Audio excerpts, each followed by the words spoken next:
नमस्कार। आपका अखबार के YouTube चैनल पर आपका स्वागत है। मैं हूं प्रदीप सिंह। आज रविवार है तो रविवार विशेष का दिन है। जैसा वादा किया था उसके अनुसार उसी विषय पर बात करूंगा, यानी भारत के पूर्व प्रधानमंत्री जवाहरलाल नेहरू और भारत के पहले गवर्नर जनरल लॉर्ड माउंटबेटन की पत्नी एडविना माउंटबेटन, उनके बीच के संबंध, उनके बीच का पत्र व्यवहार, ये आज तक एक रहस्य बना हुआ है। क्यों बना हुआ है और ताज़ा संदर्भ क्या है? ताज़ा संदर्भ ये है कि ब्रिटेन की सरकार इस बात से भयाक्रांत है, भयभीत है कि अगर ये पत्र सार्वजनिक हो गए तो क्या होगा। तो क्यों डरी हुई है ब्रिटेन की सरकार? क्यों उसे दो व्यक्तियों के पत्राचार या उनकी डायरी के सार्वजनिक होने से एक सोवरेन कंट्री, संप्रभु देश को डर लग रहा है, उसकी सरकार को डर लग रहा है? ये डर क्या है और ऐसा क्या है उस डायरी में या उस पत्राचार में या उस दस्तावेज में जिसको छिपाने की कोशिश हो रही है? अतीत के जितने भी रहस्य हम छिपाने की कोशिश करें, मनुष्य की उत्सुकता उतनी ज़्यादा बढ़ती जाती है उसे जानने के लिए। तो यही एक कारण है, या ये भी एक कारण है, बड़ा कारण है, जिसकी वजह से लगातार इस बात की कोशिश हो रही है जानने की कि नेहरू और एडविना माउंटबेटन के संबंध क्या थे। ये किसी से छिपा नहीं, सबको पता है कि उन दोनों के बीच में संबंध थे। दोनों ने इस बात को स्वीकार भी किया था। किस तरह के थे, किस स्तर के थे, उसमें मैं नहीं जाना चाहता, वो मेरी रुचि का विषय भी नहीं है। लेकिन क्या इस संबंध की वजह से भारत के विभाजन पर या भारत के हितों को कोई चोट पहुंची? ये हम सब भारतीयों के जानने का, सब भारतीयों की रुचि का विषय हो सकता है कि क्या विभाजन की तस्वीर कुछ और हो सकती थी? क्या उसकी वजह से कोई भारत को नुकसान हुआ, कोई समझौता करना पड़ा? क्या नेहरू कॉम्प्रोमाइज्ड थे? ये बहुत से सवाल लगातार उठते रहे और आज से नहीं, जब आज़ादी मिली, देश का बंटवारा हुआ, उस समय से उठता रहा है, अब भी उठता रहा है।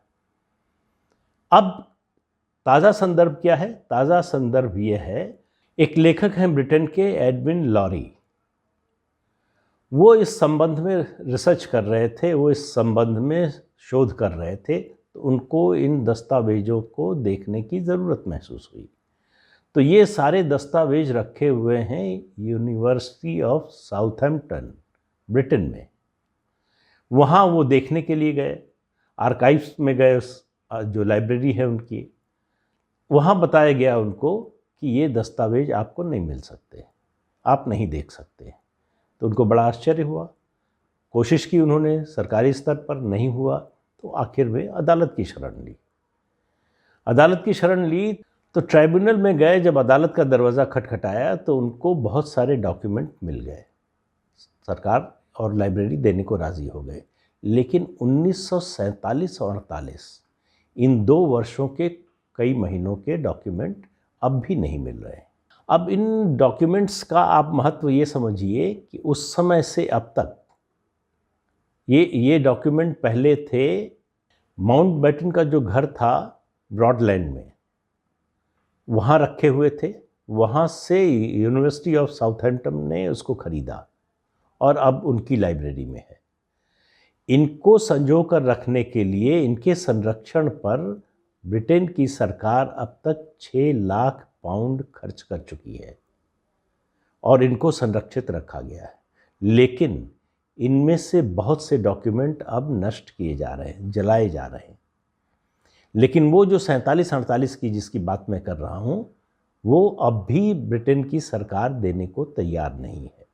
तो लेखक जो एंड्रयू लॉरी हैं, उनके वकील क्लारा हैमर्स, उन्होंने ट्राइब्यूनल से कहा कि 12 जुलाई 1947 को लॉर्ड माउंटबेटन ने डिनर किया। किसके साथ? रेडक्लिफ के साथ, जो भारत पाकिस्तान बंटवारे में जो बाउंड्री कमीशन था उसके मुखिया थे। और उस समय वो जो काम कर रहे थे वो इतना गोपनीय रखा गया था कि लॉर्ड माउंटबेटन को उनसे मिलना नहीं था, उनके मैंडेट में नहीं था। नैतिक रूप से वो उनसे मिल नहीं सकते थे। इसके बावजूद न केवल उनसे बल्कि उनके सचिव क्रिस्टोफर ब्लूमॉन्ट से मिले। दोनों डिनर पर आए लॉर्ड माउंटबेटन के यहाँ। दोनों में क्या बातचीत हुई? निश्चित रूप से भारत पाकिस्तान के बंटवारे पर, भारत की आज़ादी पर बात हुई होगी।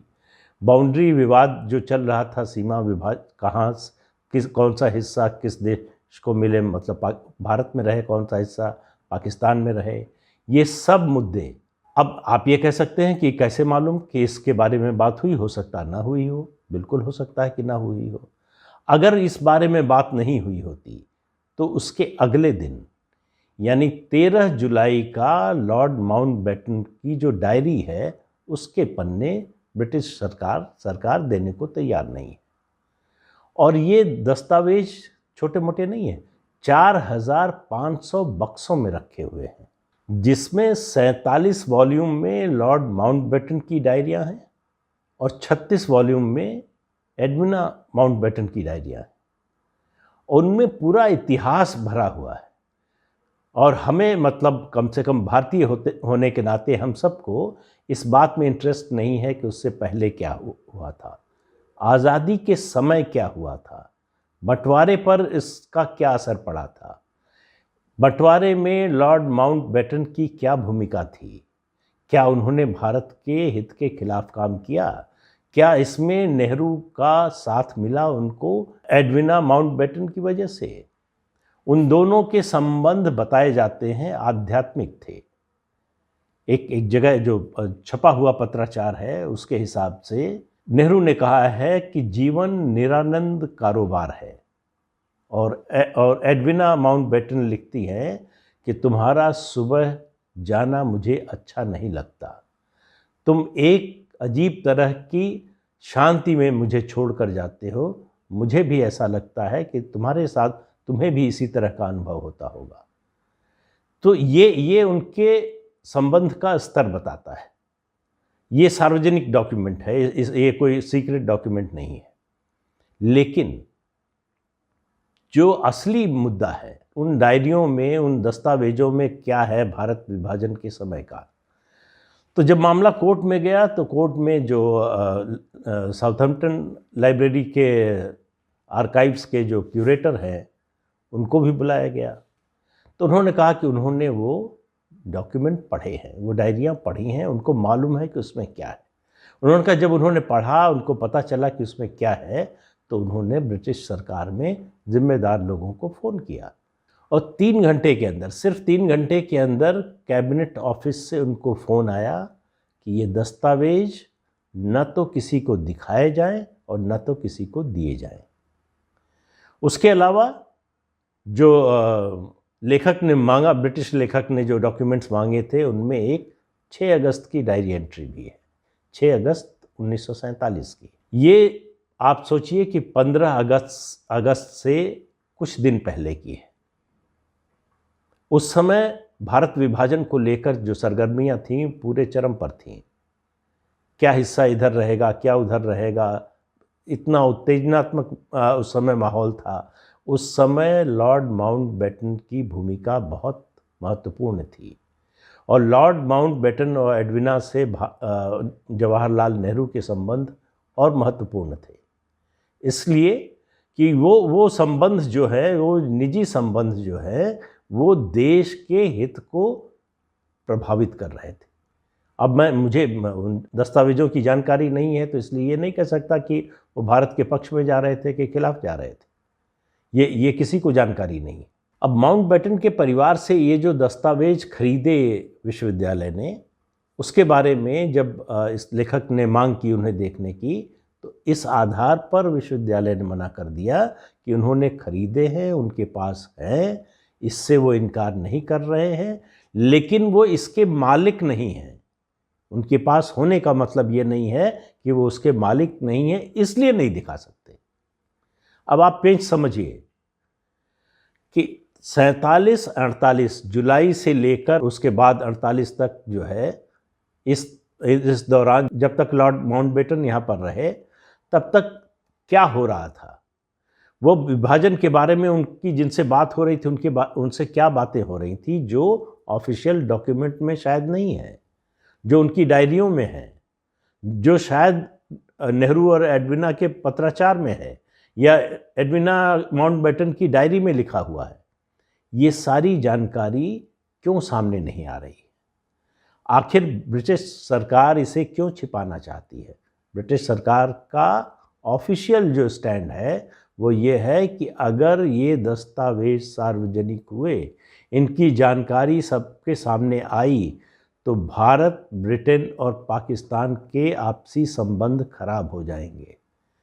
तो इसका मतलब है कि उस समय कोई ना कोई बेईमानी हुई, कुछ ऐसा हुआ जिससे भारत के हितों को चोट पहुंची, और वो बात छिपाई गई भारत की ओर से भी।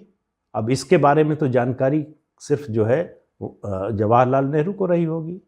उन्होंने पत्र लिखे, उनको क्या पत्र मिला, उन्होंने क्या बातचीत की एडविना माउंटबेटन से या लॉर्ड माउंटबेटन से, भारत के हितों को किस तरह से और कितना कॉम्प्रोमाइज़ किया गया, कुछ पता नहीं है। ये इसलिए भी है केवल बात इसकी नहीं है कि विभाजन हुआ देश का, धर्म के आधार पर दो देश बने, बल्कि करोड़ों लोग बेघर हुए, लाखों लोग मारे गए, हत्या हुई, ट्रेन में लाशों से भरी हुई ट्रेनें आई, महिलाओं के साथ बलात्कार हुआ।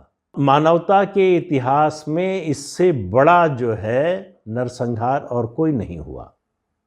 इस तरह का विस्थापन इतने बड़े पैमाने पर इतने कम समय में कहीं नहीं हुआ। तो ये इतिहास का ये ऐसा पन्ना है जिसके कुछ पन्ने, जिसके कुछ दस्तावेज, जिसकी कुछ जानकारी वो अभी तक रहस्य बनी हुई है, उसको अभी तक छिपाया जा रहा है। आज़ादी को 75 साल होने जा रहे हैं। क्यों नहीं हमको अधिकार है कि इसकी जानकारी सार्वजनिक हो? क्या भारत सरकार को ऐसा नहीं करना चाहिए कि ब्रिटिश सरकार से कहे कि उन दस्तावेजों को सार्वजनिक किया जाए? अतीत के ऐसे जो रहस्य होते हैं आमतौर पर वो खुलते नहीं हैं। हम लोग अंदाज़ा लगाते रहते हैं, चर्चा करते रहते हैं। आप याद कीजिए नेताजी सुभाष चंद्र बोस, उनकी मौत को लेकर आज तक रहस्य बना हुआ है। इतना तो लगभग जो दस्तावेज जो और एविडेंस सामने आए हैं उनसे पता चला है कि 1942 में जिस विमान दुर्घटना में उनकी मौत की बात कही जाती है उसमें उनकी मौत नहीं हुई थी। लेकिन उसके बाद क्या हुआ?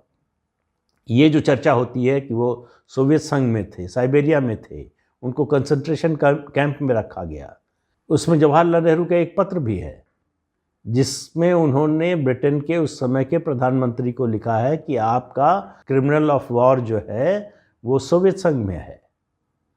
इस तरह की जानकारियां, इनके रहस्य से पर्दा उठता नहीं। लाल बहादुर शास्त्री ताशकंद में समझौते के लिए गए भारत पाक 65 के युद्ध के बाद। उनकी मौत संदिग्ध परिस्थितियों में हुई, लेकिन आज तक पता नहीं चला कि सच्चाई क्या थी। तमाम सवाल हैं। क्या वजह हुई थी? अचानक क्यों ऐसा हुआ कि उनका जो रसोइया है उनकी मौत के बाद पाकिस्तान चला गया? उनके डॉक्टर की दुर्घटना में मौत हो गई। तमाम सवाल हैं, इन पर फिल्में भी बन चुकी हैं, एक नहीं कई फिल्में बन चुकी हैं, किताबें लिखी जा चुकी हैं, लेकिन अभी तक इनके जो दस्तावेज हैं, जो उपलब्ध हैं, जो नहीं है उनकी बात नहीं कर रहा हूँ, वो भी सार्वजनिक नहीं किए जाते कि दो देशों के बीच में संबंध खराब हो जाएंगे। तो क्या संबंध खराब हो जाएंगे इसलिए लोगों के सामने झूठ परोसा जाएगा या लोगों को सच्चाई से महरूम रखा जाएगा? ये ऐसे सवाल हैं जो उठते रहेंगे। लेकिन इस समय वर्तमान परिस्थितियों में ये नेहरू और एडविना के बीच का पत्राचार, लॉर्ड माउंटबेटन की डायरियाँ, ये 47 से 48 के बीच का है। ये जो हिस्सा है ये ज़रूर बाहर आना चाहिए। आपको याद होगा इस साल 15 अगस्त को प्रधानमंत्री ने लाल किले से एक बात कही थी, विभाजन विभीषिका स्मृति दिवस। तो उस विभीषिका का जब तक पूरा सच सामने नहीं आएगा तब तक स्मृति दिवस का क्या मतलब है? विभाजन के दौर और कौन सा खेल खेला गया, क्या हुआ? मैं तो ये भी नहीं कह रहा हूँ कि नेहरू ने कोई कॉम्प्रोमाइज़ किया देश के हितों के साथ, लेकिन ये अगर चर्चा हो रही है तो नेहरू की छवि के लिए भी, जो लोग नेहरू की छवि को बचाना चाहते हैं उनके लिए भी ज़रूरी है कि वो भी मांग करें ये सारा पत्राचार जो है और ये सारे डॉक्यूमेंट्स सामने आए, सार्वजनिक किए जाएं। अगर लगभग 200 साल राज करने, अत्याचार करने, देश को लूटने के बाद भी भारत और ब्रिटेन के संबंध खराब नहीं हुए हैं, तो इन दस्तावेज़ों के बाहर आने से कैसे खराब हो जाएंगे, मेरे लिए समझना थोड़ा मुश्किल है।